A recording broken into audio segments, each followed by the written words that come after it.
Hello students, good morning. आइए कक्षा 11 biology का एक नया चैप्टर स्टार्ट करते हैं। अध्याय 17 श्वसन और गैसों का विनिमय। ठीक है, अध्याय 16 तक कंप्लीट हो चुका है, आप इसका वीडियो देख सकते हैं। मैं मनीष गुप्ता अपने चैनल में आपका स्वागत करता हूं। तो आइए दोस्तों स्टार्ट करते हैं अध्याय 17 श्वसन और गैसों का विनिमय। इस अध्याय में आपको 6 हेडिंग पढ़ना है। पहली हेडिंग में आपको श्वसन के अंग के बारे में बताए जाएंगे, फिर आप श्वसन की क्रियाविधि के बारे में जानेंगे, फिर आप गैसों का विनिमय, गैसों का अभिगमन, श्वसन का नियंत्रण और लास्ट में आप श्वसन संबंधी विकार के बारे में पढ़ेंगे। ठीक है, आइए श्वसन और गैसों का विनिमय का परिचय देखते हैं। इंट्रोडक्शन के बारे में इस चैप्टर का क्या है, तो आप ध्यान से समझें। जैसा कि आप पहले पढ़ चुके हैं कि सजीव पोषक तत्वों जैसे कि ग्लूकोज को तोड़ने के लिए ऑक्सीजन का परोक्ष रूप से उपयोग करते हैं। ठीक है, आपको पता है कि जो भी सजीव होते हैं वह पोषक तत्व, ठीक है, जैसे कि ग्लूकोज को तोड़ने के लिए ऑक्सीजन का परोक्ष रूप से उपयोग करते हैं। ठीक है, ग्लूकोज को ऑक्सीजन की मदद से तोड़ा जाता है जिससे एनर्जी मिलती है। ठीक है, तो सजीव जो है वह पोषक तत्वों जैसे कि ग्लूकोज को तोड़ने के लिए ऑक्सीजन का परोक्ष रूप से उपयोग करते हैं, जिससे विभिन्न क्रियाओं को संपादित करने के लिए आवश्यक ऊर्जा प्राप्त होती है। ठीक है, तो शरीर में होने वाली विभिन्न क्रियाओं को संपादित करने के लिए ऊर्जा की ज़रूरत होती है, और इस ऊर्जा की ज़रूरत जो है ग्लूकोज को तोड़ने से मिलता है, और ग्लूकोज का टूटना जो है वह ऑक्सीजन का परोक्ष रूप से उपयोग किया जाता है। उपरोक्त अपचयी क्रियाओं में कार्बन डाइऑक्साइड भी मुक्त होती है जो हानिकारक है।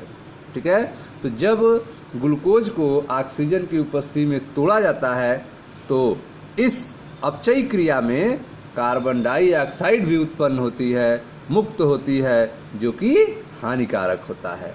इसलिए यह आवश्यक है कि कोशिकाओं को लगातार ऑक्सीजन उपलब्ध कराई जाए और कार्बन डाइऑक्साइड को बाहर मुक्त किया जाए।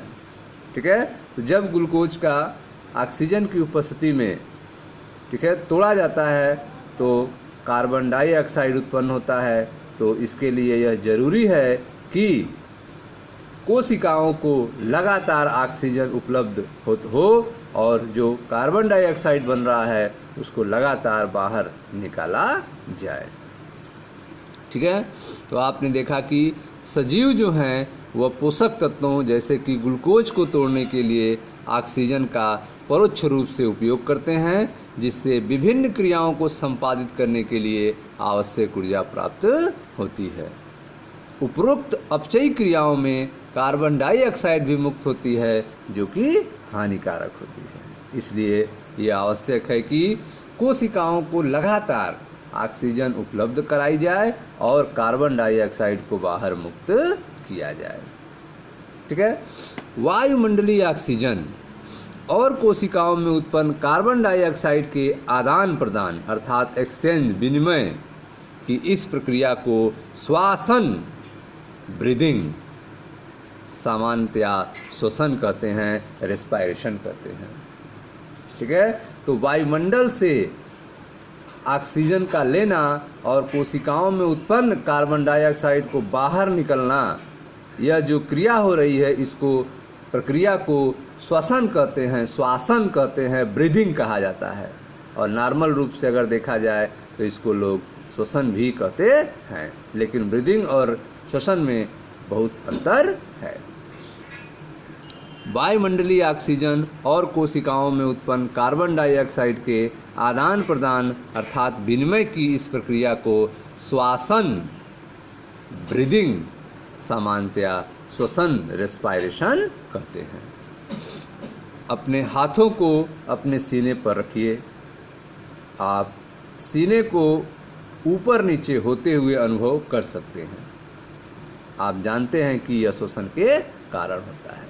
ठीक है, तो अगर आप श्वसन को महसूस करना चाहते हैं तो अपने हाथों को सीने पर रखेंगे और आप देखेंगे कि यह ऊपर नीचे होता है, जो सीना है आपका यह ऊपर नीचे होगा। और यह क्यों होता है? तो यह घटना जो है श्वसन के कारण होता है। हम श्वास कैसे लेते हैं?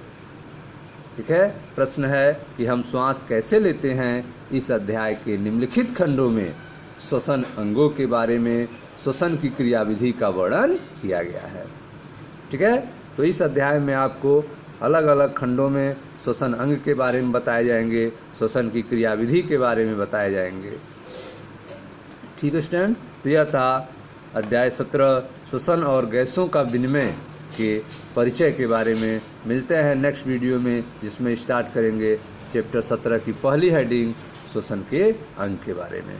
Thank you students.